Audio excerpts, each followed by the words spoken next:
Bismillah ar-Rahman ar-Rahim. Assalamu alaikum wa rahmatullahi wa barakatuh. Thank you very much, Stefano, for inviting me to be part of the AUI community.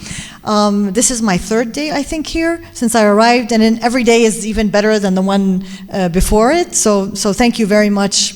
And I look forward to the rest of my days till Saturday to engage with different faculty and students. I'm around. You can find me, and I have my email that I'm sharing at the end of every lecture. So please don't hesitate to outreach. And even later, when I leave, with the internet, everybody's just an email or a message away, right? Like literally milliseconds. And what I did when I came on Sunday, actually, I went downtown with Stefano. We went downtown to Fas. And I visited the university, the Akhawayn University, the first university in the world. And, well, the library, I wasn't allowed inside because we hadn't made any previous arrangements, but I stood at the door, at least, to be close as possible to it. And I'm very proud that it exists, and I was able to see it, even if it's just from the outside. I grew up in Jordan. I'm half Palestinian. My father's from Jerusalem and my mother's Syrian from Aleppo. But I have a Jordanian passport and I grew up in Jordan. And one very important thing in my upbringing is that we didn't have a TV, and this was by choice. My parents didn't think TV was good for us. And so we spent all our time reading books and magazines and having discussions and debates. And I think that was so important in helping me become a change maker in later life as I grew up. I write about what I do in terms of being a change maker in my book, 5 Scarves, which I'm going to talk about on Thursday evening. So this is an invitation for the third talk to come on Thursday and actually you can learn more about my book, which is half a memoir and half about how I became a change maker, what are those elements. But for today, I'm going to share with you one of the stories of how I became a change maker, and the story of We Love Reading, as Stefano mentioned. So actually what happens when you change from culture to culture, country to country, and you go back to your own country, you realize things you didn't see before. You see good things that you didn't appreciate, and you also see things that are not so good that you didn't notice, that you took as if you never noticed. And actually because I travel a lot, on one time when I was back home in Jordan, I realized that children don't read for fun. Now, in Jordan in particular, everybody's literate, so illiteracy is like less than 1%. But that kind of reading is reading for education, so everybody goes to school, everybody can read, or reading for religious reasons. But the reading that was lacking was the reading for fun. And why is reading for fun so important? Because when a child reads for fun, this increases their imagination and widens it. They learn about other communities, other cultures, other histories, and so they can start drawing from those other experiences, other histories, other experiences, solutions and other ways of doing things in their own community. They also learn more vocabulary, so they have more words. And if you have more words, you're better at expressing yourself. So instead of yelling and screaming if you're frustrated, now you have words that you can put out into the world to express whatever idea or frustration you have, and so you become less violent. Also, when you have more words and vocabulary, you do better at school, because now you're understanding more, you learn more, and therefore you can gain more from that school class experience. But more importantly, when you are reading for fun, you can dream and become the hero you read about, right? So sometimes you're in a community and you come up with a crazy idea and everybody says, oh, who do you think you are? And they poo you and you feel small. But when you've read about a hero or a young girl who has made a difference and challenged the world around her and was able to succeed, then you can start dreaming of becoming that hero yourself. So it is hugely empowering. And to me, it's actually about when a child falls in love with reading, they're not just discovering the outer world around them. They're discovering the inner potential inside them. And to me, for a child not to fall in love with reading is a crime, literally a crime, because of the potential that would be lost. So with all this in my mind, and myself realizing how reading helped me make a difference in my own life and the lives of the people around me, I became curious to try to understand how come children in Jordan, and for that matter, the Arab world, and even not just the Arab world, but actually all over the world, even in those countries that claim to be developed, there are huge sectors of those communities who do not read for fun. So this is a worldwide problem. And being a scientist, a molecular biologist, it's not my field, but being a scientist, you're curious, right? And you have the scientific methodology and the scientific thinking that will allow you to go ask questions to try to understand how come these children don't read for fun. So through observations and literature review, I realized that the reason they don't read for fun is because they don't love to read. There's no passion. There's not that deep-rooted love that I can't wait to hold a book. And when somebody tells me, what do you mean reading for pleasure? And I say, it's like when we're standing at the traffic light in the middle of the night going home from visiting relatives. And how much does a red light stay in the middle of the night? Like 20 seconds? My daughter says, can we turn on the light in the car so I can finish my story? That's the reading for fun. Under the covers, you don't want to go to sleep. That's the love of reading. So the question then became, okay, so how do I make children fall in love with reading, right? That became the question. So more research, more observation, more questions. And I realized that the way you make a child fall in love with reading is when a parent, mother or father or a caregiver, reads aloud to the child early, even as early as when the mother's pregnant. Because what happens is that when the child is hearing his mother's voice, or the person that they feel cared for and taken care of, this is associated with reading. So as the neurons connect in the brain as the child is growing up, there's this association between the feeling of security, happiness, feeling good that comes with reading a text because of what they were hearing. And this stays with you even when you're an adult. So if you love to read, you like to read when you're grown up. You don't know why. It gives you this good feeling. So when you're sad, you want to read. When you're happy, you want to read because it makes you feel good. And it harks back to that old, when you were young and your mom or your dad was reading to you. So in a way, I found the solution. It's about reading aloud to children as early as you can possibly start. And I'm going to pause here and talk about two things. One, as I was doing my research, everybody would say, oh, the way to make a child fall in love with reading, and therefore to read for fun, is by giving out books. And I know, at least in Jordan, and I know in many, many countries, when you give out books, that doesn't mean the child is going to go and read those books. And I'm sure you have similar experiences where you have houses full of books in the Arab world where nobody reads for fun. Or schools full of books, and they're good books, but still nobody reads for fun. So it's not about the books per se. The books are secondary. First, you have to fall in love with reading, and then you will go and seek books. But if you don't fall in love with reading, even if I give you books for free, you're not going to use them. And I'll give you an example. So once I gave a set of books to a friend for his son, and he told me, and this was like at the end of the school year, beginning of the summer, and I thought I was giving this really wonderful gift of a set of books for the child. And then the dad tells me, and I'm going to say this in Arabic because it's funny. He says, وكمان إقراية بالصيف. Yani as if I was giving him, a chore or a punishment of giving more books when I thought I was giving something really cool, right? So it's this attitude that there's no joy. And this is basic marketing. If you don't enjoy something, even if somebody gives it to you for free, you're not going to pick it up. But if you love something, you will find it wherever it is. So I think much of the problem of solving the challenges we face in our countries, in developing countries, is because we seek solutions from outside our culture.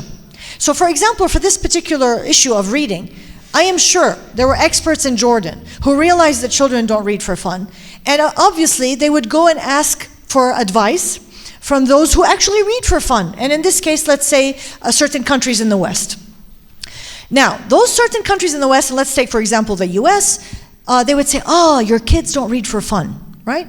Now, these people, these advisors, these consultants in the West, don't know that we don't read aloud to our kids because they don't know our culture. So for them, if somebody's not reading for fun, the reason would be lack of books. So their advice to us is go buy more books, get more fun books, create more books. So we listen to them, we go get more books and fun books and so on. We give them out in the school, in the home, in the house. Still, the problem is the same. I call this lost in translation, right? When somebody offers a solution who doesn't know what's really going on, it gets lost in translation. So it's more about us understanding our habits, our culture, understanding the whole problem or challenge, and then coming up with solutions that make sense in our culture, in our context. So it's not about books, primarily, it's about reading aloud. Great, so I found the key, reading aloud. What do? Do I go and tell every parent, you have to read aloud to your kid? I mean, that's not practical. I'm not gonna knock on every door. I don't have the time, I don't have the capacity. Do I tell the government to pass a law that you have to read to your children? I mean, even if they did, who's gonna listen to the law, right? Like in Jordan, we have a law, you're not allowed to smoke, but everybody smokes, so forget about laws.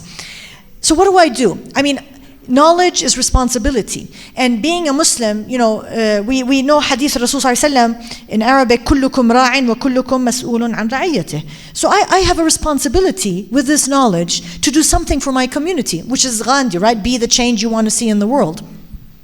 So I thought, and the beautiful thing about the way I was brought up as a Muslim is that it doesn't matter the results or the consequences. What matters is that you try. That's what matters. The first step, that you did something. And so I thought, okay, I read to my kids, but that's not enough. I owe it to the kids in my community as well. And that's why I was inspired by my upbringing and these values. And I thought, you know what? I talked to my kids and my husband, and we said, we're going to read aloud to the children in my neighborhood. And we were dreaming, it's really nice to dream, right? We were dreaming if we could do this in every neighborhood in Jordan, every neighborhood in the Arab world, every neighborhood in the world.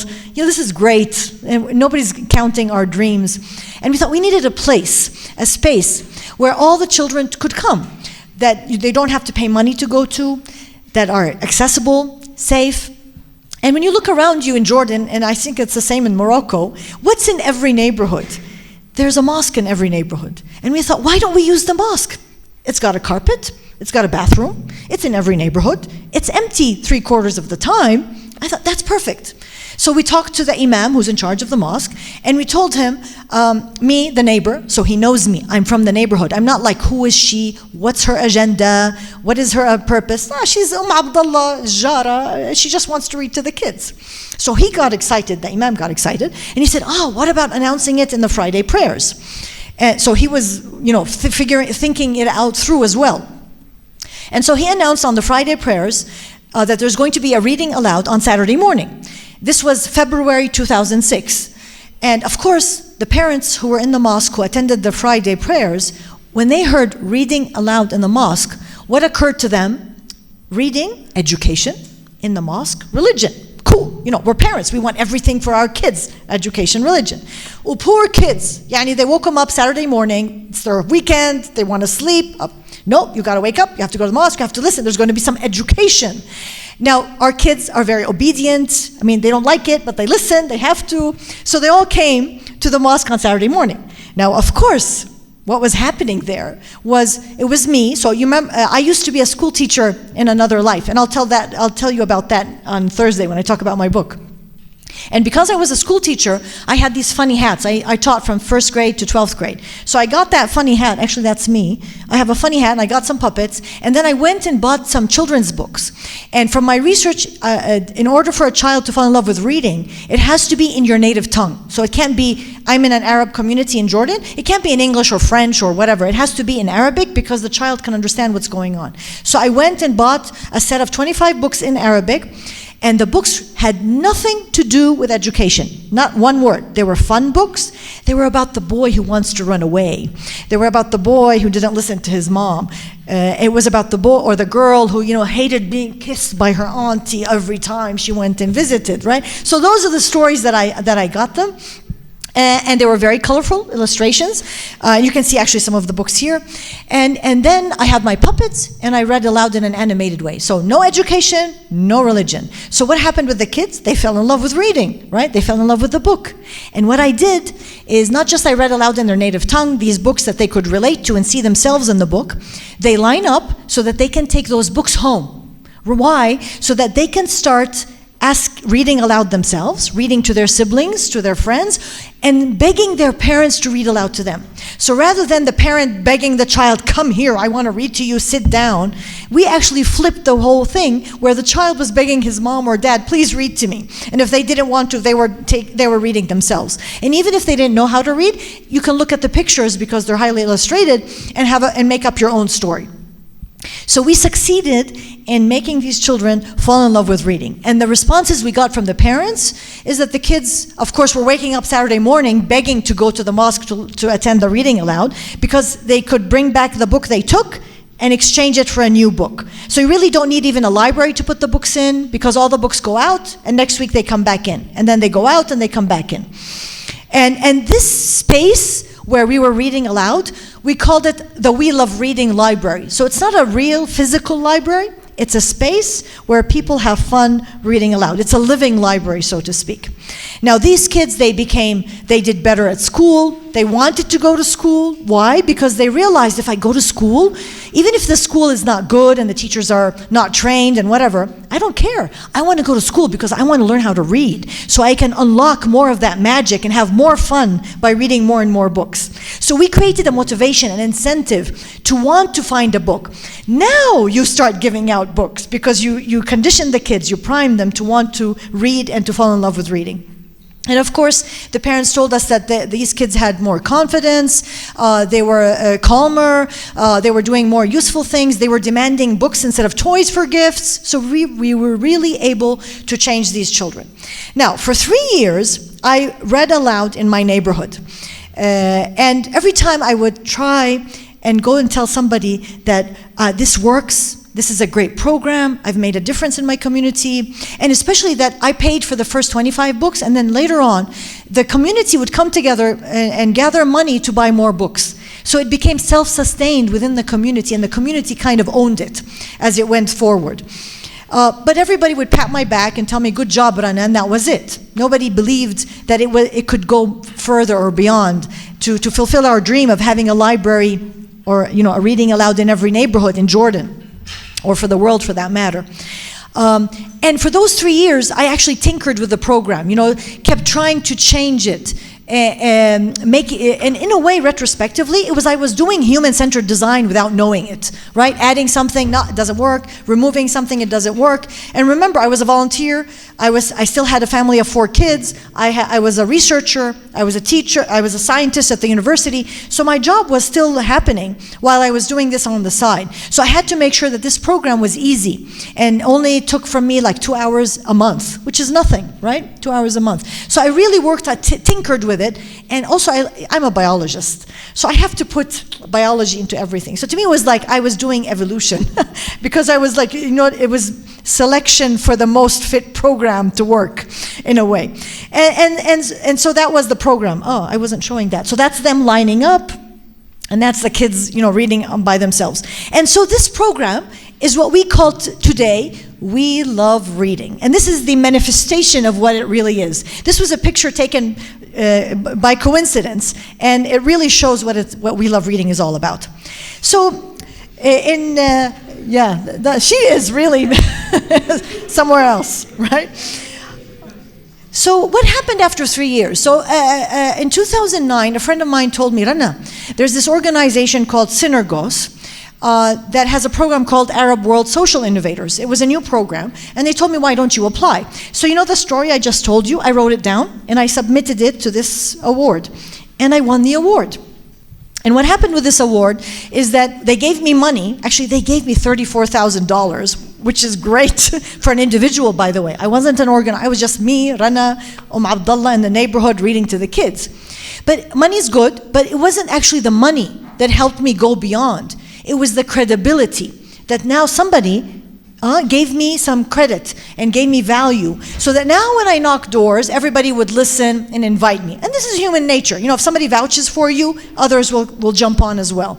And so because of Synergos, I got some training, and on how to create a business plan and that kind of stuff.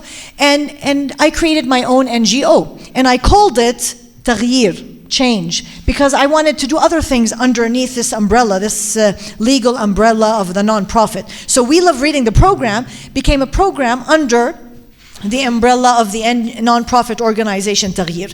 And also we won the Clinton Global Initiative at that point, and this was in 2010. And the result was we created a training program for We Love Reading. So what I did is I took all those 3 years of learning and created a training program for women, men, youth from age 16 to 100. We trained them for 2 days on 2 things. One, how to read aloud as an art, because if nobody read aloud to you, you don't know how to read aloud. So it's really a very interactive practice of how you do it. And we trained them in a way to be social entrepreneurs, which was what I had done in my neighborhood. So we trained them to think of, where am I going to read to the kids? So remember, the people we train have to be volunteers. We don't pay them. So that's number one. And they have to do it because they want to, not because they have to. Again, that's very, very important. And they have the freedom to quit whenever they want. And you know, when you have the freedom to quit, you never quit. It's only when somebody tells you, you have to do it, that you say, I'm not going to do it, right? And so these people, we train them, and we tell them, you are the experts. You know your neighborhood more than us. So you have to choose a space to read aloud. I did it in the mosque because to me, that was the most convenient. Others chose to do it in a church. Others did it in their apartment. Somebody did it on the stairs of the apartment building, under a tree, in a community center, in a school. We don't care. You choose what you know is the best space for you and the children to gather.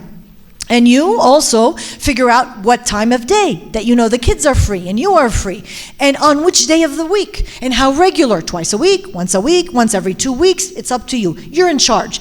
And that's how they become, in their own right, social entrepreneurs, because they have to figure all of this together. And it's very peer-to-peer, so they're all advising each other, giving support to each other. So it's a great training. And actually, when I started, when I was talking about We Love Reading to everybody, I would always promote it as a children's program, until this guy from UNESCO told me, Rana, this is not about kids, this is about adults. And that's how it became a lifelong learning program for social entrepreneurship, whether for youth or grandparents or refugees or even for cancer survivors. And in our training, we tell everybody, because we give the training for free, that you have to pay it forward. Meaning, you don't pay me back, the organization, you pay it forward by training someone else, right? And that's how We Love Reading spreads. That if you hear about We Love Reading, you automatically are responsible to pay it forward. Therefore, every one of you has heard now about We Love Reading, so you all have to pay it forward. Somehow, I don't care, you have to tell somebody else, your neighbor, your friend, your family member, about We Love Reading so it can spread even more. And also, when you are in your neighborhood reading aloud, we tell the person we trained, who we call now a We Love Reading ambassador, now she's a We Love Reading ambassador, we tell her, you don't have to tell the community about We Love Reading, the organization. You get all the credit for everything you've done. So really what happens, the neighborhood thinks that this woman, for example, Rula, she started everything from scratch. So she gets all the credit for all the good that's happening in the neighborhood. And that's why Rula will never stop, because she becomes now this leader, this empowered person who's making a difference in the community.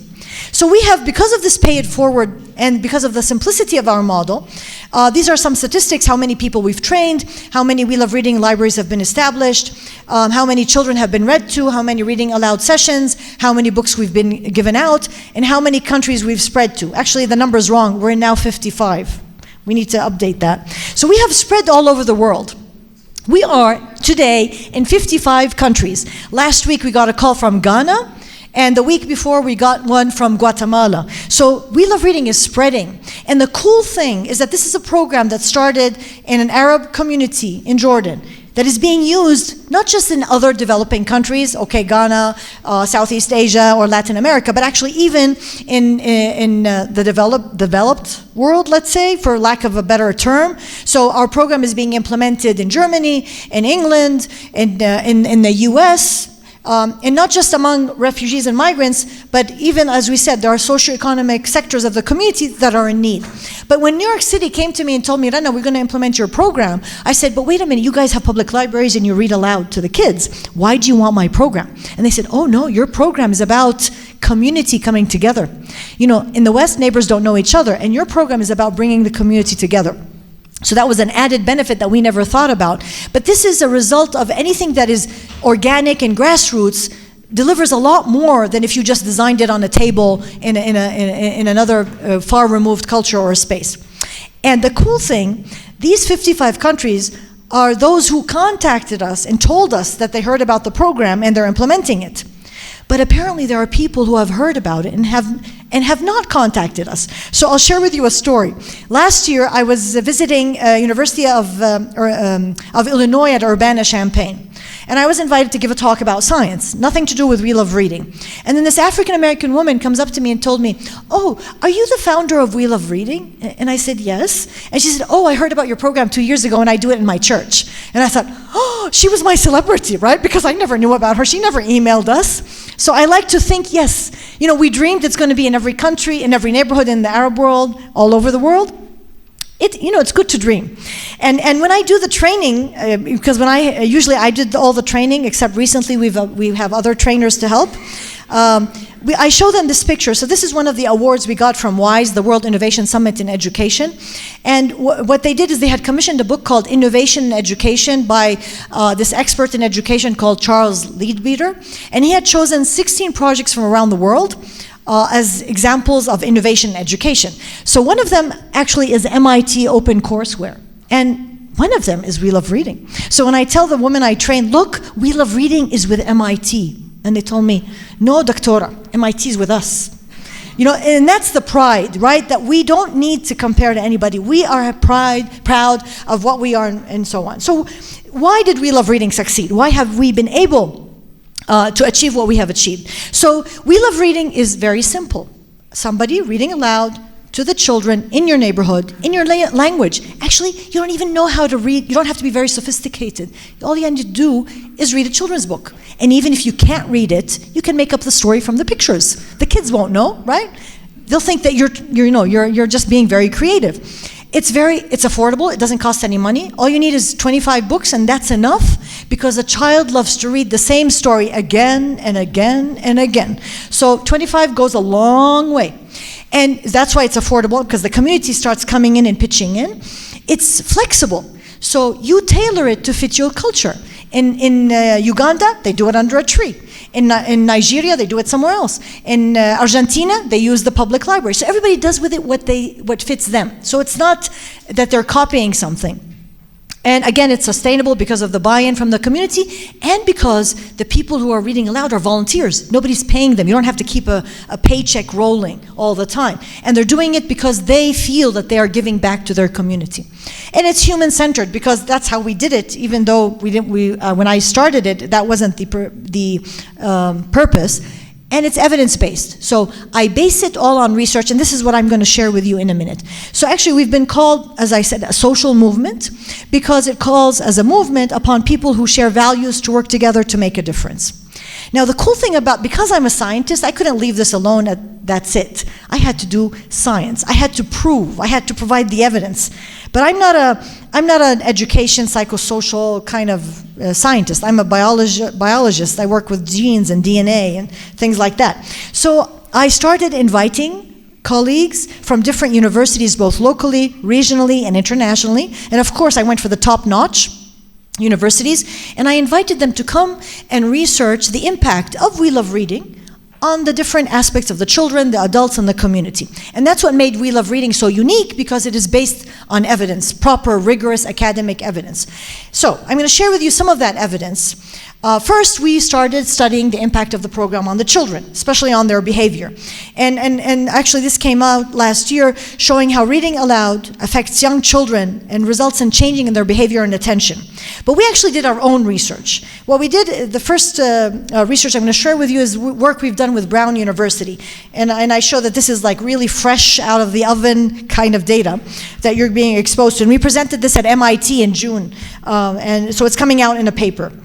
And what we did is we wanted to study the impact of the program on children ages 6 to 8 on their executive functions. And what does that mean? So I'm not the expert, so this is Professor Amso's work. And what she hypothesized is that We Love Reading has an impact on children, resulting in better outcomes for children, but not directly, but actually indirectly through what's happening at home. So when the child is being read aloud to, and then takes the book home and then asks his parent or her parent to read aloud to them, that's how the impact is being, that's how the children are being impacted by the program. So what she wanted to do was to study the impact on neuronal development or the brain development of the child growing up. And she wanted to study executive functions, because we know if executive functions improve, the child's production in the school will be better, and therefore it will affect the economy and so on. So she studied 4 executive functions, which I'm outlining here. So she studied cognitive flexibility, inhibitory control, working memory, and emotional control. And in any one of these categories, if a child improves, they're going to do better at school. So what she did, I'll give you just a taste of some of the tests that she ran on these kids. So I'm going to show you a slide. I'm going to ask you a question, and you can answer me. So can you tell me what color is this word? All right, somebody said blue, right? Oh. Right, so this is what we call inhibitory control. You want to say black, you want to say blue because you read it blue, but you know the color is black. You know, that kind of stuff. What color is this? All right. And what color is this? Okay, so you're getting better. But so you're good. You're good students. You have good inhibitory control. But younger kids have to learn to do that.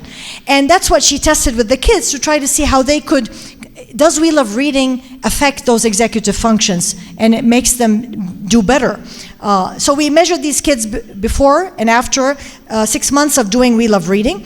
And I'm going to share some of the data. And she showed in each case of those 4 executive functions, we were able to show an improvement, statistically significant, compared to other kids in improvement. And we also showed that improvement in all 3 executive functions was predicted by changes in reading attitudes and practices at home. And the cool thing is that we saw an improvement in normal kids, but we saw the improvement even more profound in children who had a lower socioeconomic status or who were challenged in terms of stress and anxiety. So this is a great program. And you know, as parents, we always want our children to have a better life than we did, if we can. And so We Love Reading is a kind of a very simple program that can really have an impact, not just on executive function to do better at school, but helps those kids who are challenged both in terms of stress and anxiety or from socioeconomic backgrounds. The other thing, research we did with Qatar University and my university in Jordan, is we thought, okay, what about if we can, through reading particular stories on particular themes, have an impact on children's behavior towards those themes? So we created a whole set of books about the environment, energy conservation, water conservation, anti-littering. And then we measured the children's behaviors towards these 3 themes before and after implementing the program. And as you can see in the graph, every one of them was improved 80% statistically significant. We also hypothesized that these children their empathy would be affected by being read to and being part of the We Love Reading program. And this was inspired by another research that was done by adults and was published in Science, now it's like 6 years ago. So what these guys did is that they took adults ages 18 to 80, and they gave them for 3 minutes either not to read nonfiction, like science, or to read fiction, pulp fiction, you know, like celebrity news and things like that, or to read literary fiction, like Tolstoy or Dickens. And they measured their empathy before and after. Can you guess which one of those situations improved their empathy? The not reading, reading nonfiction, reading pulp fiction, or reading literary fiction? It was reading literary fiction only. Increase their empathy, because when you read literary fiction, you're reading into the personality of the person and so on. And actually the New York Times ran an article right after that research was published advising people, if you're going on a date or you're going for a job interview, read some Dickens or Tolstoy. So we thought, oh my God, if adults in 3 minutes can make a difference, we're reading for 2 months to these kids. So we did that with the University of Chicago. This is John DeCiti, and we measured, compared to controls, the impact of We Love Reading on empathy, and as you can see, actually almost 100-fold increase. We also wanted to study what is the impact of We Love Reading on the psychosocial health of children, especially those children in crisis who have been abused or are in war, have undergone war or trauma. And this is work we did with Yale University, and we were able to show that yes, it did impact them in terms of their psychosocial health. We also studied the impact of We Love Reading on willingness to go to school. And our most recent research is what is the impact of Wheel of Reading on emotional cognition or perception? So we know that stress and trauma changes the child's perception of people if they're happy or sad. So what you do is you give a series of faces from happy to sad, and for a normal child, you know what is sad and you know what is happy. For children who have been in trauma, they gear towards the sad more than the happy. And we were able to show by doing Wheel of Reading for 2 months that we were able to move back the needle to a more normal perception of emotion in these kids. We're also studying the impact of Wheel of Reading on the parent-child interaction. So we actually were doing this with NYU, Abu Dhabi, and we have these really fancy Google glasses that has 2 cameras. So the mother wears one and the child wears one, and these glasses have 2 cameras, one that monitors the pupil of the mother and one that monitors what the mother is looking at. And you do it with the child, and then you synchronize the 2 videos and try to understand how the program has impacted the parent-child harmony in playing together and reading together. So this is still research in the making right now. Now, just to solidify how Wheel of Reading, not just the data we are producing, but others are producing, to show how reading aloud by a human being is so important. Because in many cases, we have been approached by organizations that want us to give out books, not physical books to read aloud with a child as a human being, but to have digital books being, read to the child. And we are against using digital books because the whole philosophy of Wheel of Reading is that you have a human-human interaction. That's how we actually evolved as a species. We're social creatures.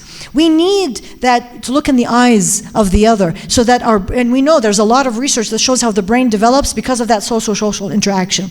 But in reading per se, so this is research that was produced by Hutton et al. In 2018 out of the University of Cincinnati. And what they actually, it's like a Goldilocks kind of experiment, where they showed children who were looking at cartoons, animation of a story, all their brain parts were lighting up very randomly. So it was too hot, too much stimulation. And then for those who were actually just listened to audio with no illustration, just audio, which is a lot of the digital, their brain didn't light up properly, so it was too cold. The just right was the one where there was a book with illustrations and somebody reading aloud. So that was the perfect combination, which is the just right in Goldilocks. And this is more support to our program. And of course, we have kids who've been in the program since 2006. So this is one of the girls I read to back in 2006. She's at the university now. And of course, the impact of Wheel of Reading on her is a study we're working on now to look at the longitudinal effect of the program. All right, so now I'm going to talk about the impact of the program, not on the children, but on the adults themselves. And I'm just going to share 2 quick stories. So this is Esma. Esma is a Syrian refugee who got married at 16, had 2 kids when she came to Jordan in 2014. And when she came over, she had another miscarriage. She was in the camp feeling no purpose, very depressed and stressed out. So she took our Wheel of Reading training and she started reading in the camp in Zatari and gathering the children. Her life changed literally overnight. What happened is that she started reading aloud to the kids. She felt a purpose in her life. She had agency because she was reading because she wanted to, because she was a volunteer. And she even was offered a job by Save the Children. And she said, but I don't even have a degree. I haven't finished school. And they said, yeah, but you know how to read to the kids. You know how to gather them. And Esma started writing in the local newspaper. Esma's life was changed. Also, we have, and Esma's still reading 5 years later, right? Nobody's paying her. And that's another very important thing. Most people, international NGOs, come to us and say, Rana, how do you make these people do this without paying them? So all international NGOs pay people to do things, and then they complain why people don't do it. Or when their grant ends and their project runs out, everybody goes home and nothing continues. For us, everybody keeps continuing to do the work beyond the grant, beyond the project, because these are people who now have agency and are taking care of themselves, and this builds their resilience, and that's why they have more hope and they're better to cope with things. Another situation is Nabila. Nabila had cancer and she was going through chemotherapy, feeling very down and stressed. She took our training, and to her, waking up every week to go and gather the kids and read aloud to them was her rehabilitation. So different people have taken it differently. And of course, our We Love Reading ambassadors come from every sector. Some of them have disabilities. Some of them even are deaf and they use sign language. Some are challenged in their vision. And now what we're doing is we're doing a study evaluating these adults on their social entrepreneurship skills and how the program has allowed them to become leaders. And the last impact is on the community itself. So the children, the adults, the whole community. And for that, I'm going to share one story. So I was invited to the southern part of Jordan in 2013 to give a training for We Love Reading. And one woman came up to me and told me, you know, in this demanding, blaming kind of attitude, why don't you build us a library? And I said, but why are you waiting for me to build a library for you? If you want one, why don't you, do it? Well, this woman took the training. 6 months later, she invited us to inaugurate her real library. So, We Love Reading is not about a real library. But what she had done, she had started to read in the mosque. And the kids' numbers increased 10, 20, 30. She had 75 kids. There was no space. A local contractor offered to build a room, and all the neighbors got together and painted the room, which is up there.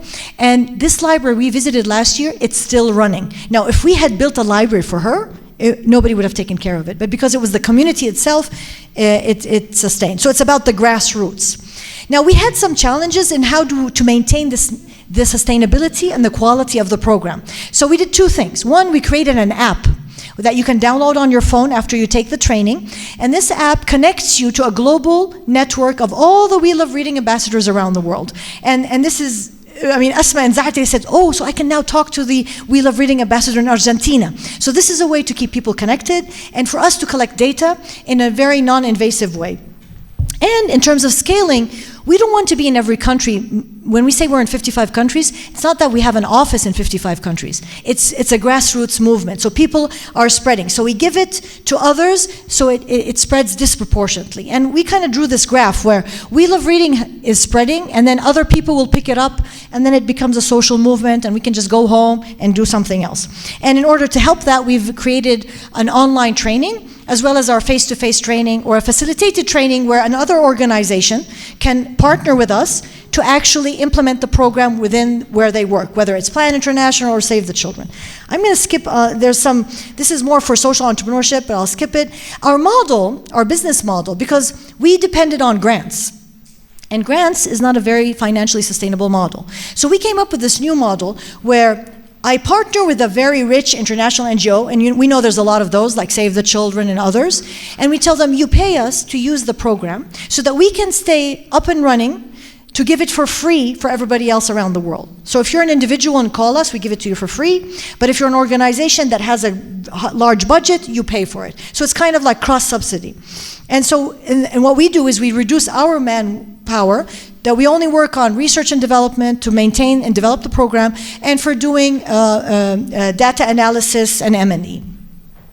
And we registered our We Love Reading as a trademark in the US and Europe, and we also call on corporate social responsibility to implement the program wherever they want, and we encourage them that we can write for them a children's book on any theme that relates to their business. And so instead of giving out swags, you know what swags are, like bracelets or mugs, give out a children's book. And you would be benefiting a lot. So we create our own children's books now. We have 32 different titles that people can buy on different themes: gender, disabilities, social inclusion, nonviolence, and refugees. Primarily, these are books for fun, but they also have underlying themes. We also work with the Jordan government, and I'm going to leave you with a short video so that you can see We Love Reading in action.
So yeah, thank you.